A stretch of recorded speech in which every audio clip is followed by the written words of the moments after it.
അസ്സലാമു അലൈക്കും വറഹ്മത്തുള്ളാഹി വബറകാതുഹു.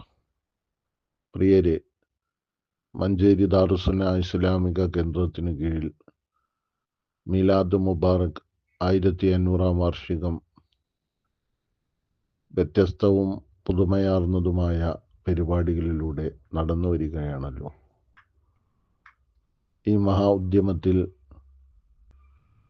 ബഹുവന്യ ഗുരുവര്യർ പി അലി അക്ബർ വഹബി ഉതിരമ്പൊയിലിൻ്റെ ശിഷ്യ കൂട്ടായ്മയായ ഇഷ്ടം വാട്സാപ്പ് ഗ്രൂപ്പും പങ്കുചേരുകയാണ്.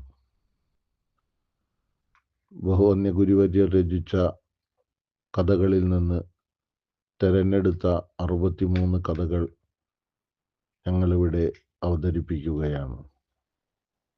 ഞങ്ങളുടെ സഹോദരൻ ഹുസൈൻ മൂർഖനാണ് ഇത് അവതരിപ്പിക്കുന്നത്. നിങ്ങളേവരുടെയും അഭിപ്രായങ്ങൾ അറിയിക്കുമല്ലോ. ഒരു കഥ പറയാം. അബൂലഹബിനെ കേട്ടിട്ടില്ലേ? നബി സല്ലല്ലാഹു അലൈഹി വസല്ലമയുടെ കഠിന ശത്രു. ഖുർആൻ ശപിച്ചയാളാണ് അയാൾ.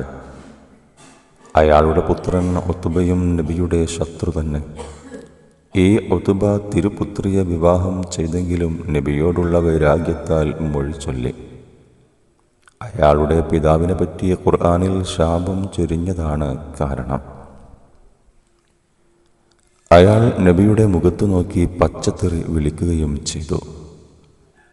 സഹികെട്ട് ഒരിക്കൽ നബി സല്ലല്ലാഹു അലൈഹി വസല്ലമ തങ്ങൾ അയാൾക്കെതിരെ പ്രാർത്ഥിച്ചു, തമ്പുരാനെ, നിന്റെ വേട്ടപ്പെട്ടികളിൽ നിന്നൊന്നിന് ഇയാൾക്കെതിരെ നീ പ്രയോഗിക്കണേ നാഥ എന്ന്.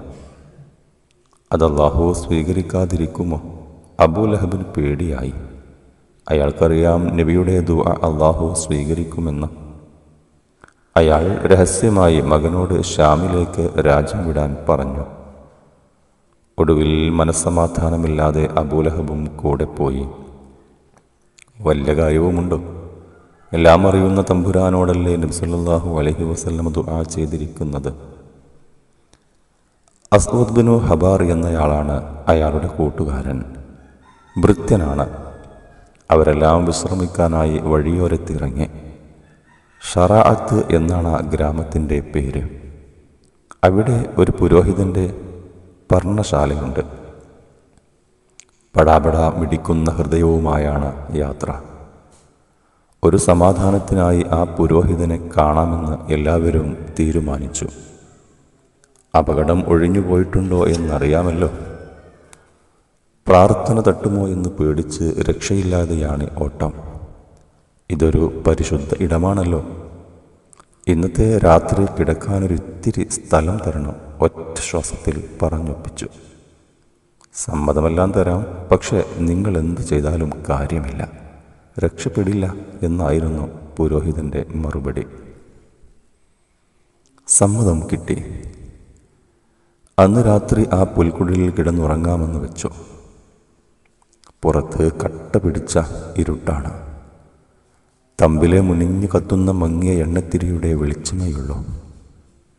ഭാണ്ഡങ്ങളും ചരക്കുകെട്ടുകളുമെല്ലാം വാതിൽക്കൽ തന്നെ നിരത്തി വഴിയടച്ചു. മകനെ സുരക്ഷിതമായി ചരക്കുകൾ കൊണ്ട് തീർത്ത വൃത്തത്തിൻ നടുവിൽ കിടത്തി. എല്ലാവരും അവനു ചുറ്റും കിടന്നു. അല്പം ആശ്വാസമായി. അബൂലഹബ് നെടുവീർപ്പിട്ടു. കഥ കേൾക്കുന്നുണ്ടോ നിങ്ങൾ? പിന്നെയാണ് അത്ഭുതം നടക്കുന്നത്. ശ്രദ്ധിച്ച് കേൾക്കുകേട്ടോ. എങ്ങനെ കിടന്നിട്ടും തന്തക്കുറക്കം വന്നില്ല. എണീറ്റ് വീണ്ടും ചരക്ക് കെട്ടുകളുടെ കൂമ്പാരമുണ്ടാക്കി മകനെ വിരിപ്പ് വിരിയിച്ച് അതിൻ്റെ മുകളിൽ കിടത്തി. നേരിയ സമാധാനം. അർദ്ധരാത്രി കഴിഞ്ഞു കാണും.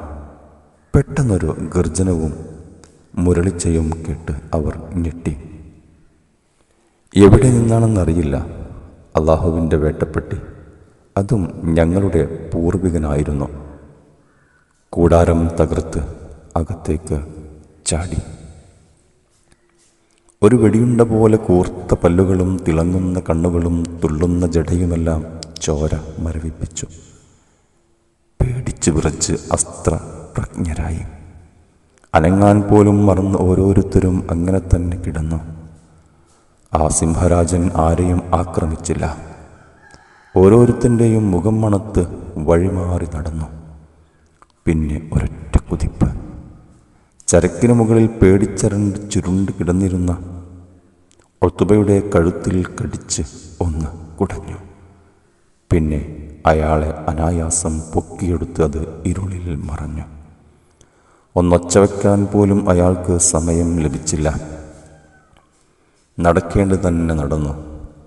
കുറച്ചു നേരം കഴിഞ്ഞിട്ടേ കൂട്ടുകാർക്ക് വെളിവ് വന്നുള്ളൂ. ഞൊടിയിടയിൽ പിടഞ്ഞെണീറ്റ് എല്ലാവരും പുറത്തേക്കോടി. ഈ വന്യമൃഗങ്ങൾ നിറഞ്ഞു നിൽക്കുന്ന കാട്ടുഗ്രാമത്തിൽ എന്തിനാണ് നിങ്ങൾ തമ്പടിച്ചത് എന്നാണ് പുരോഹിതൻ അവരെ കണ്ടപാടെ ചോദിച്ചത്. അവർ ഞെട്ടിപ്പോയി. നിങ്ങൾക്കെന്നെ അറിയില്ലേ, ഞാൻ മക്കയിലെ നേതാവാണ്, പ്രമാണി. എൻ്റെ മോനെതിരിൽ മുഹമ്മദ് പ്രാർത്ഥിച്ചിരിക്കുന്നു. കുറച്ചപ്പുറത്ത് വികൃതമായി ചിന്നിച്ചിതറി തലവേറിട്ട് മുഖം തകർന്ന് ഉത്ബ കിടക്കുന്നു. സിംഹത്തെ അന്വേഷിച്ചെങ്കിലും കണ്ടുകിട്ടിയില്ല. തിരുമേനിയുടെ പ്രാർത്ഥന പുലരി പോലെ തെളിഞ്ഞു.